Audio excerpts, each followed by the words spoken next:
Boa noite mais uma vez.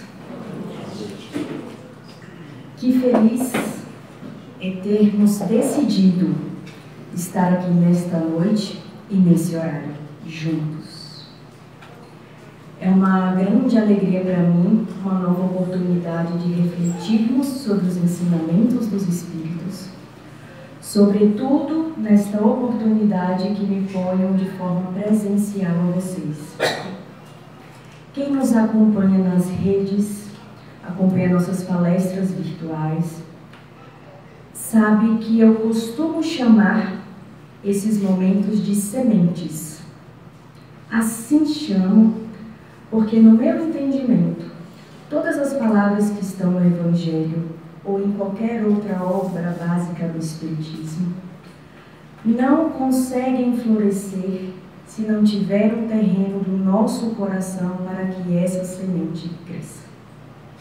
Portanto, as minhas palavras, ou as palavras codificadas por Kardec, só terão transformação real em nossas vidas a partir do momento que não colocarmos somente as nossas mentes, mas também o terreno do nosso coração para a prática da lei maior de todas, que é a lei de amor. Chamo agora cada um de vocês para que estejamos assim, de coração aberto, para esse tema que é fundamental, que é quando tratamos sobre mágoa, quando tratamos sobre perdão. Se vocês se atentaram a metade mais ou menos do texto que foi lido há pouco no Evangelho, lá é citado no capítulo 10 um provérbio. Dependendo da tradução que se tem nesse Evangelho, esse provérbio também pode ser dito da seguinte forma: morto o animal, morto o veneno. Em outras palavras, por que o Evangelho segundo o Espiritismo traz esse provérbio? E o que esse provérbio vem nos chamar a atenção? Veja que muitas das vezes entendemos que os nossos desafetos distantes de nós, seja em corpo ou em distância física, são a solução para que dissipemos desventuras, mágoas. Alguns entendimentos religiosos e doutrinários também acreditam que, com a morte, tudo isso se cessa. O Espiritismo, porém, chama-nos a atenção a outros aspectos que são incorporados para além da psicologia do sentimento. E são esses os aspectos que nós iremos abordar na noite de hoje. Como o Espiritismo enxerga o fato de eu escolher não perdoar alguém? Seja essa escolha por má vontade da minha parte, ou seja essa escolha por impotência das minhas capacidades. Mas antes de a gente ver por que o Espiritismo vê um tanto mais a respeito disso, eu gostaria de convidar vocês para que fizéssemos um acesso ao nosso mental. Que nesse momento a gente pudesse relaxar e ir junto comigo numa pequena imaginação, numa pequena viagem mental. Imagine você que eu e você estamos numa encarnação e que você está preocupadíssimo, preocupadíssima atrás de uma casa. Você passa seus dias procurando esta habitação até que eu apareço na sua frente e te ofereço uma casa maravilhosa. Uma casa com toda a estrutura que você necessita. Você, porém, atordida pelos afazeres do dia a dia, pelas preocupações, não vai olhar a casa. Outro dia eu te encontro novamente e te convido, sendo insistente, vamos comigo olhar esta casa. Esta casa tem a estrutura que você precisa. Veja bem essa palavra. E aí você vira para mim e diz: é porque eu não estou tendo tempo de pausa, eu não estou tendo tempo de descanso para eu ir conhecer essa casa. Mas após eu insistir tanto, você vai comigo. Quando chegamos nesta casa, a gente adentra o primeiro salão e a gente chega na sala. Os sofás estão todos cobertos por um lençol. Esse lençol está todo empoeirado. Você tira um pouquinho, afasta o lençol para lá, senta para tentar ver um pouco melhor o cômodo. E aí percebe que as coisas não andam limpas lá há muito tempo. A gente caminha um pouco mais, chega nos quartos, os lençóis de lá também estão da mesma forma. Você chega a sentar lá na cama e aí a sua roupa suja de tanta poeira. Você abre um pouco as torneiras da cozinha, do banheiro e percebe que além da água estar suja, muitas partes das pias estão cheias de lodo. Você olha para mim, dá um sorriso sem graça, agradece a minha oferta da casa e diz: não, Tássia, obrigada, não era isso bem que eu estava procurando. E se vai. Imaginemos assim que o tempo se passou. Estamos juntos numa nova encarnação. Imagine só, quem aparece na sua frente? Eu outra vez. E o que você está buscando mais uma vez? A tal da casa.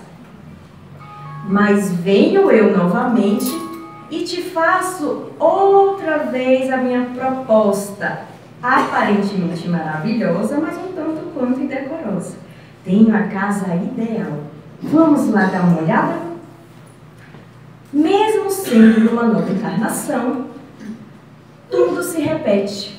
Os cômodos estão mal cuidados, da mesma forma que na encarnação anterior. E da mesma forma que a encarnação anterior, você me sorri educadamente e agradece a minha oferta. A bem da verdade, é sobre esta casa que eu venho falar aqui hoje. Será que não estamos nós habitando uma casa íntima com uma estrutura ideal de habitação, porém descuidada, cheia de mágoas, de desafetos, de rancores, de mentalizações padronizadas ao mal, desejos disfarçados de vingança? Sendo a nossa casa íntima e mental tal qual a casa que eu descrevi nesse exercício de imaginação, se não queríamos habitar aquela casa fisicamente, por que então estamos insistindo em habitar uma casa mental com tamanho descuido? E é aí que a doutrina espírita vem nos recordar que trabalhar mágoa e perdão é um exercício inerente a todos os espíritos, porque as experiências de mágoa e de perdão perpassarão a cada um de nós, encarnados e desencarnados. Então não importa o meu estado, se eu estou em carne ou se eu já saí da carne, mas importa, ao contrário disso, o meu nível evolutivo atual. Aí é que está o ponto sobre as minhas vivências de mágoa e de perdão. Quando eu costumo falar sobre essa temática, eu me lembro de um diálogo que eu gosto de travar com a minha mãe. Preocupada que acho que a maioria das mães assim agem, quando eu como alguma coisa e ela acha que vai me fazer mal, ela vem correndo e fala: Tássia, não coma isso vai te prejudicar. Eu olho para ela, sorrio e digo: mãe, que nada. O que faz mal para a gente é mágoa no coração. Essa história é um tanto quanto particular, um diálogo conhecido entre poucas pessoas que convivem com minha mãe e eu. Mas há um diálogo, porém, conhecido pela maioria de nós aqui nesse salão, que foi travado entre Jesus e Pedro e que está descrito no Evangelho de Mateus, em seu capítulo 18, dos itens 20, 21 e 22 e seguintes. Nesse diálogo, Pedro está com Cristo e indaga a ele: Senhor, quantas vezes poderá o meu irmão pecar contra mim para que eu o perdoe? Seriam 7 vezes? Jesus, sábio, em sua mansuetude, vira para Pedro e responde: Não te digo 7 vezes, mas 70 vezes 7. Semelhantes a Pedro, nós costumeiramente entendemos a mágoa e o perdão como atos contáveis.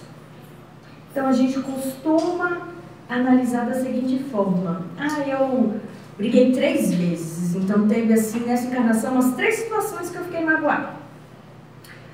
Ou a gente acha que perdão é sempre algo que todo mundo precisa estudar e exercitar, menos a gente. Então, a gente costuma correr dessa temática. Chego a chutar que esteja alguém sentado aqui, se perguntando: eu nem preciso perdoar ninguém, por que eu estou aqui hoje vendo palestra de perdão?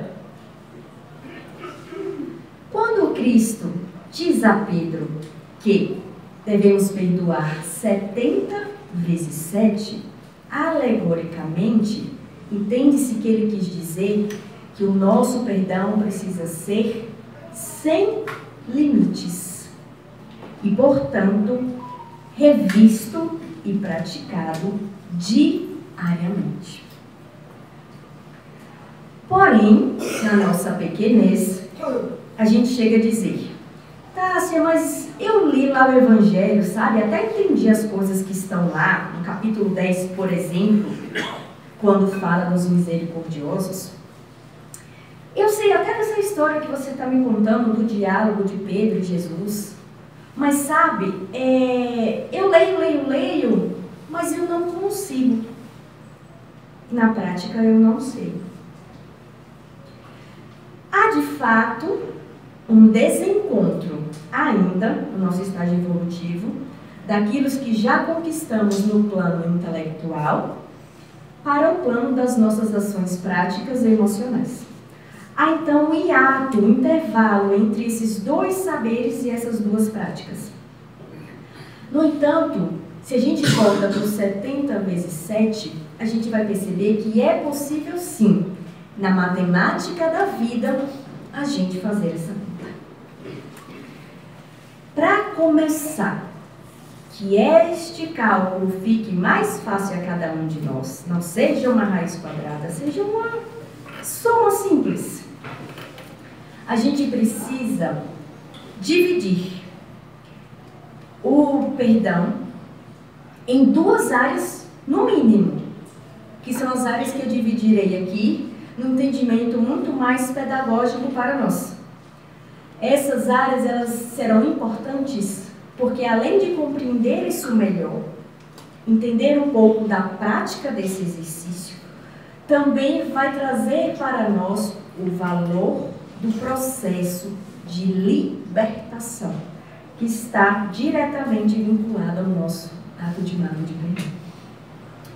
Então, essas 2 áreas que eu gostaria de falar primeiro são auto-perdão e perdão ao outro. Começando com auto-perdão, é importantíssimo lembrar que cada um de nós aqui tem uma medida particular de mágoa. A avaliação da mágoa, portanto, é uma avaliação individual. O que magoa Tássia pode já não mais magoar vocês. O que magoa vocês pode ser muito sensível, um item de tamanha profundidade, mas que quando chega aos meus ouvidos e ao meu coração, já é algo que o meu espírito já superou um pouquinho, então não me impactará da mesma forma. Partimos deste pressuposto para entender quão frágil é o nosso comportamento em avaliar as mágoas alheias. E quanto essa fragilidade se perde quando a mágoa não é a que está no coração do outro, mas no meu próprio coração. A balança se desequilibra. Considerando a princípio, portanto, que é uma medida individual e particular, é importante que lembremos alguns exemplos para que isso fique mais claro quando falamos sobre auto-perdão. No dia a dia, existem várias palavras que nós consideramos feias, duras, sem razão, desproporcionais. Às vezes a gente não tem nem coragem de dizer essas palavras para outras pessoas, porque isso causa incômodo. Mas a gente não tem prestado atenção se a gente tem proferido essas palavras para nós mesmos.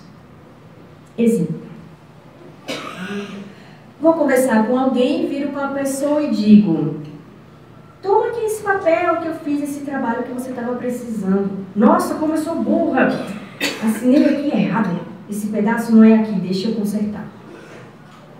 Acredito eu que ninguém aqui do salão viraria para um estranho e falaria para ele: nossa, como você é burro, você assinou o papel no lugar errado. Pelo menos em alto e bom som, acredito que a gente já passou dessa fase, né? A gente não está falando. Ou quando eu digo para alguém: eu fiz uma prova, mas não fui bem, não sei por que eu insisto isso, eu já sei dentro de mim que eu não tenho capacidade. Ou: não vou mudar a rota do meu carro hoje não. Eu não sei dirigir, por que eu vou ficar arriscando numa rota nova? Melhor ir na mesma, ainda que demore. Quem liga, né? Eu não consigo aprender nada novo. Ou: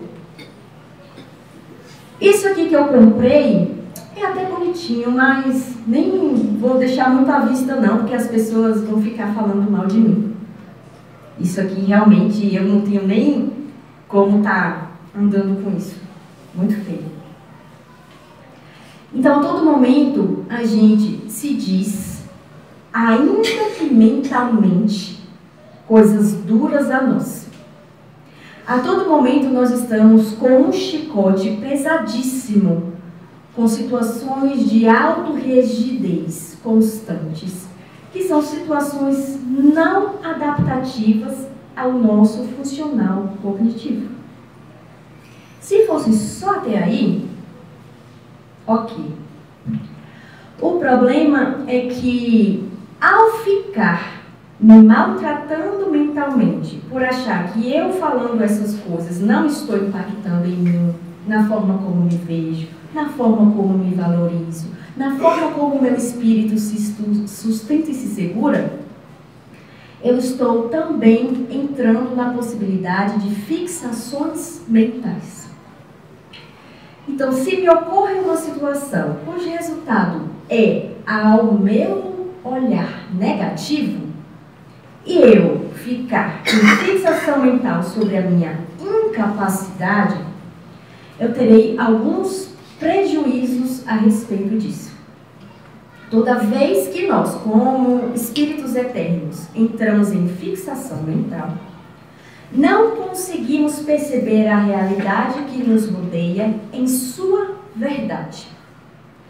Também não temos clareza o suficiente para solucionar problemas, relacionamentos e reequilibrarmos nossos aparatos psicológicos e de corpo físico.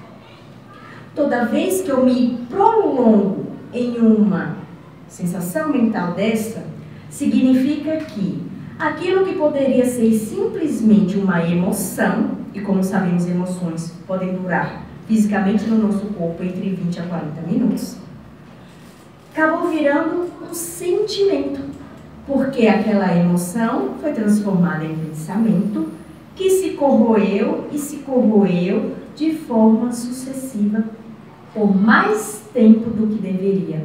Aí é que está a questão. Não somos robôs para não sentirmos o que ainda nossa pequenez se fere. Porém, temos os instrumentos para que não delonguemos nessa fixação. E aí, de todas essas perdas que eu citei, isso acontece muito, a doutrina nos explica, porque a gente está a todo instante com uma expectativa muito alta para os resultados da realidade. E aí, toda vez que a minha expectativa não está calibrada, eu vou estar muito mais sensível à mágoa. Toda vez que a minha expectativa não está calibrada, eu me sensibilizo para processos de vitimização. Então aí eu ficarei fixada em controlar o onde, o quando e o quem. Ou será que nenhum aqui de nós nunca se perguntou para Deus: quando, Senhor? Quem é, Senhor? Como será, Senhor? Ou quando nós aumentamos, por conta dessa expectativa desproporcional, a nossa intolerância ao erro. Então, se eu erro, eu não tenho valor, eu não presto. Por consequência, qualquer pessoa que errar na minha frente, eu usarei da mesma rigidez. Dá conta não, não faz do jeito que eu faço. Veja que não há como sair amor ao outro sem o amor passar pelo meu coração. Porque ele é produto de mim. Então, se eu estou sendo rígida com as pessoas ao meu redor, em casa, num ambiente de trabalho, que é um ambiente extremamente desafiador,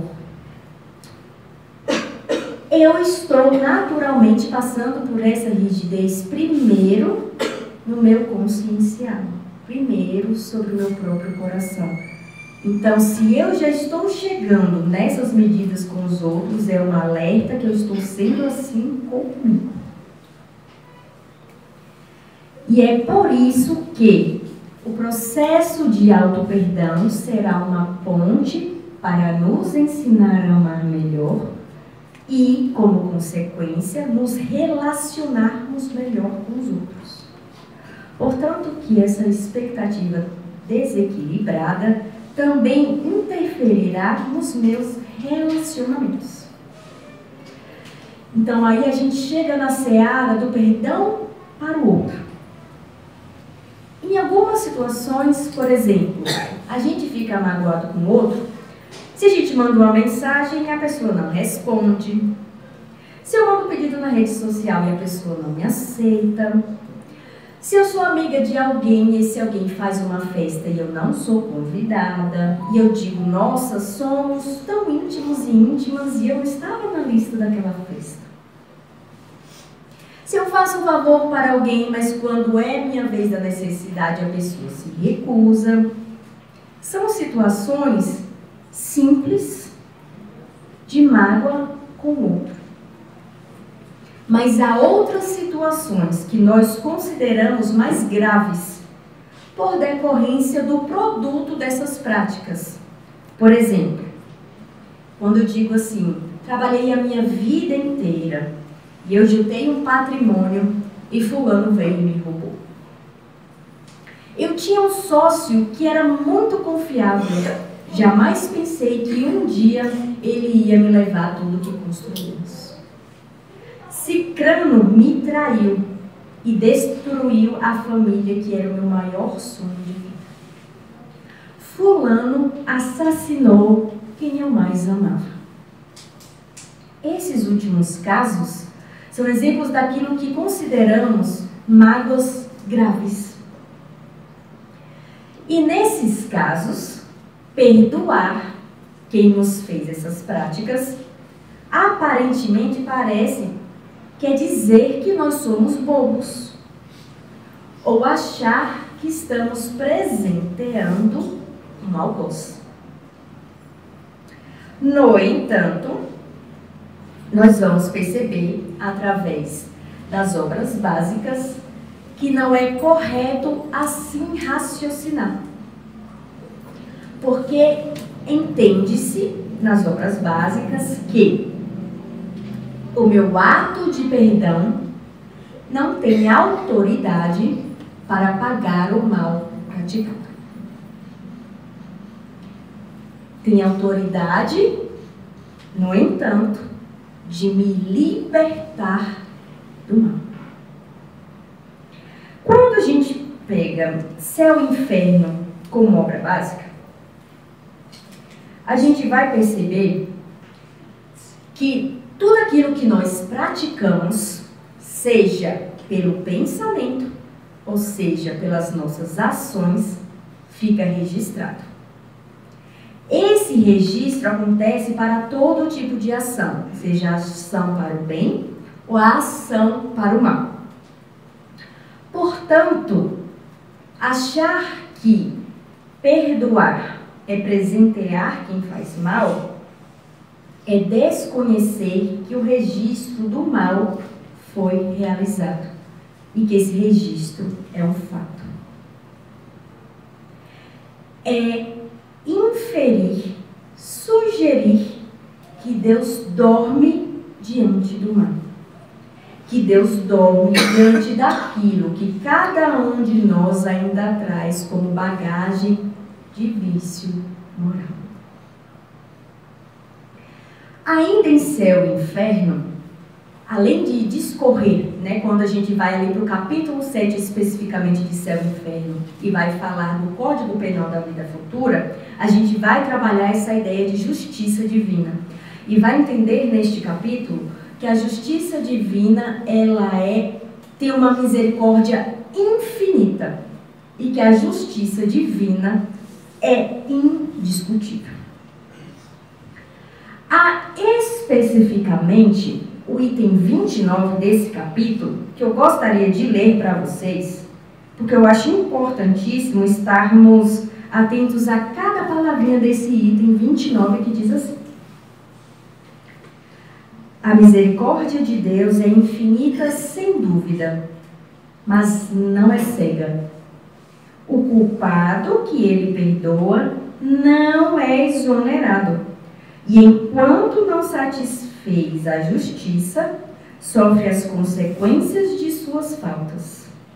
Por misericórdia infinita, é preciso entender que Deus não é inexorável, não é rígido, e que deixa sempre aberta a porta do retorno ao bem. Portanto, todas as vezes que nós insistimos em deixar no nosso coração o alimento da dor, nós estamos, de fato, retroalimentando a mágoa em nós. Onde poderíamos nos desvincular e quebrar esse círculo da ação e reação do mal, eu estou, pelo contrário, me bloqueando nessa conexão, insistindo no ciclo. Várias situações a gente poderia dizer: nossa, eu não merecia essa coisa que me aconteceu. Eu não estou aqui para discutir merecimento, porque cada um sabe o que carrega na vida e o que carrega de bagagem espiritual. Eu estou aqui para dizer que talvez não merecêssemos, mas é certo que foi necessário. Porque na caminhada da vida, há vezes que precisamos de chacoalhões. Esses chacoalhões vão mexer conosco, vão doer algumas vezes, mas a importância deles vem para que a gente comece a enxergar a vida de outra forma. será que eu não estou enxergando direito sobre mim? O que será que eu não estou percebendo que a vida me grita e eu não vejo? Que a vida coloca um cartaz e eu não estou percebendo. Às vezes eu só vou entender melhor o meu valor e as minhas capacidades quando eu estiver numa situação ferida e aí aprender a colocar limites nos meus relacionamentos. Então há, porque tudo que existe há uma razão para a sua existência. Colheitas favoráveis a nós, ainda que nos sintamos prejudicados e magoados. Não estou dizendo aqui que não dói. Cada um, lembra-se, a gente falou isso no início, tem a sua medida particular sobre aquilo que te fere. Digo que eu convido a todos estarmos libertos do que já fez o mal, para que não faça a outros tantos, por estarmos colocando no colo essas emanações vibracionais negativas. E aí, quando eu falo disso, a gente vai partir para algumas outras obras básicas. Por exemplo, a Gênese. No capítulo 14 da Gênese, a gente tem um subitem que se diz os fluidos. Lá nesse subitem, a gente vai falar de várias coisas sobre esses fluidos, mas o que traz de essencial para nós aqui é que carregamos e estamos envoltos de emanações fluídicas diversas. Essas emanações fluídicas têm como característica a neutralidade.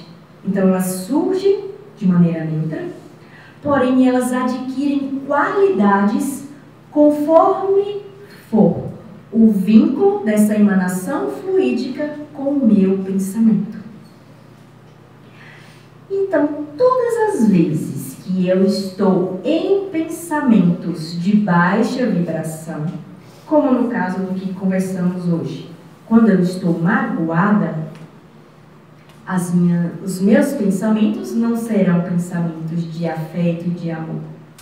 Eu vou estar em ferimento emocional e pensando tudo, mas jamais vibrações positivas. Nesse exato momento, aquilo que me emana adquire então a qualidade imposta pelo meu pensamento. No capítulo 7 de O Céu e o Inferno, é dito que, conforme forem os fluidos que nos perpassam, nós causamos desequilíbrio nos nossos centros de força. Mas não só aí. Causamos desequilíbrios também no nosso físico material. Teremos interferências nas nossas correntes sanguíneas. Teremos interferências nas secreções que sairão, por exemplo, da bilis. Essas emanações nós as caracterizamos como fluidos deletérios, né? Miasmas, que a gente popularmente gosta de dizer. Então, o miasma, ele surge no meu corpo físico, corpo visível. Desequilibra nos meus centros de força todas as vezes em que as minhas emanações fluídicas e os meus pensamentos fixos ficarem muito tempo em regiões específicas de mim, atingindo então os órgãos que estiverem vinculados àqueles centros. Volta a Gênese, no capítulo 14, e diz: está aí a resposta para muitas das doenças que as pessoas possuem. Isso é o mesmo que discorre a medicina psicossomática aqui na Terra. Obviamente, né? Com suas caracterizações e as suas perspectivas. Só que isso a gente está vendo o reflexo do não perdão no corpo físico. Agora eu vou para o reflexo do não perdão de acordo com a lei de afinidades. A lei de afinidades nos diz que nós estaremos vinculados, seja mentalmente ou fisicamente aqui no dia a dia, a todos aqueles que houverem uma certa sintonia conosco, de gostos, de pensamentos, de energias.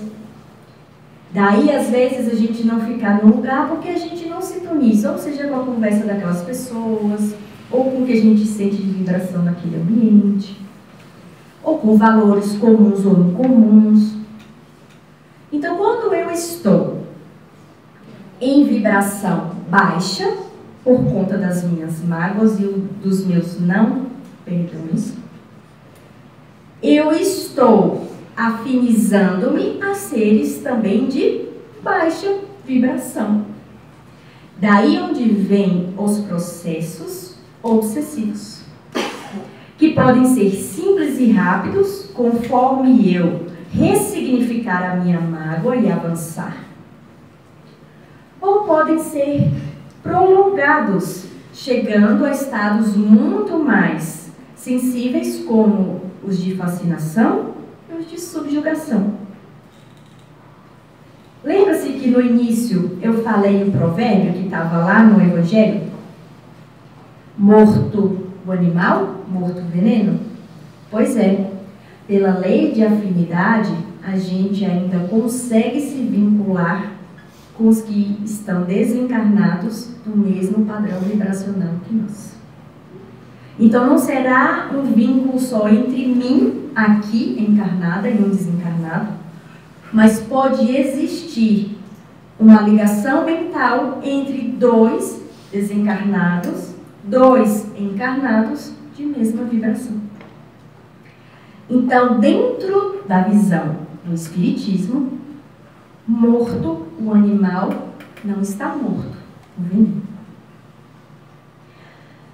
Nesse sentido, a gente volta de novo para o Evangelho. Lá, entende-se que Deus não deseja de nós ações falsas. Então, não vou exercer um perdão daqui 20 minutos. Ele compreende o passo que já conseguimos ou não caminhar. O que traz o Evangelho sobre nós nesse sentido é um convite firme de que os espíritos superiores estão conosco a nos auxiliar na prática do bem, no melhoramento da nossa saúde física e espiritual e na limpeza dos nossos padrões mentais. Nesse capítulo, tem uma parte que Paulo fala assim para a gente: perdoar aos inimigos é pedir perdão para si mesmo. Perdoar os amigos é dar prova de amizade. Perdoar as ofensas é mostrar que se melhora. Então, o mestre vem nos dizer: faça uso da sua água fluidificada para que seu corpo reequilibre seus centros fragilizados. Vigie os seus pensamentos para que você aparta essas vinculações, para que você melhore os fluidos ao redor de ti mesmo. Busque exercitar o seu amor onde ele é bem-vindo, porque quantos hão que esperam uma palavra de nossa parte, um olhar de afeto, um abraço e um pedaço de pão. Quanto esperamos, às vezes, um amor específico de uma pessoa específica, quantas das vezes eu não tirei esse amor de dar para tantos outros que esperam por mim.